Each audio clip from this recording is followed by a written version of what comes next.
We begin with a multi-million-dollar scheme stealing taxpayer money meant to help kids with autism. It is the latest in a series of frauds in Minnesota. New charges provide the first details on these autism center raids by federal agents late last year. Prosecutors say it includes a kickback scam to pay parents to enroll their children. Uba Ali has the latest on the connections to other fraud schemes.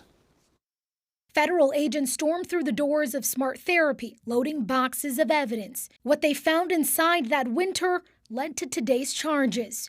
Investigators say the 28-year-old woman who ran this facility took more than $14 million in taxpayer money, but never actually helped those children. The troubling twist, parents were paid to keep their children enrolled. On the high end, kickbacks reached more than $1,000 per child.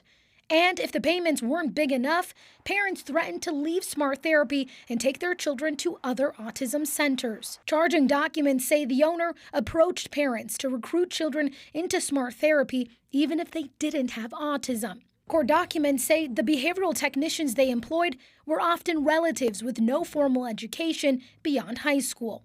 The level of fraud in these programs is staggering. That was U.S. Acting Attorney Joe Thompson last week announcing charges against 8 people accused of defrauding a Minnesota housing program.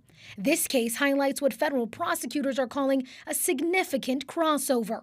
And I think it's fair to say that most of these healthcare fraud investigations, including the autism one and this one, essentially grew out of the Feeding Our Future investigations. The woman charged in this autism scheme also allegedly stole nearly $500,000 as part of the Feeding Our Future scheme. Minnesota's Department of Human Services oversees the programs that are the focus of these federal fraud investigations. Since June 1st, DHS says they've taken steps to increase oversight by recategorizing autism and housing services as high risk for fraud.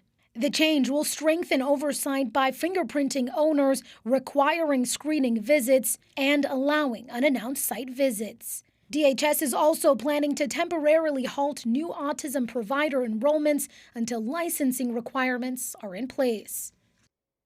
Now, the Department of Human Services Office of Inspector General currently has 84 open cases on autism providers and 24 active payment withholdings. U.S. Acting Attorney Thompson says this is just first in the ongoing investigation into the fraud in the autism programs. Frank. Yeah, sounds like we'll see more, Uba. All right. Thank you.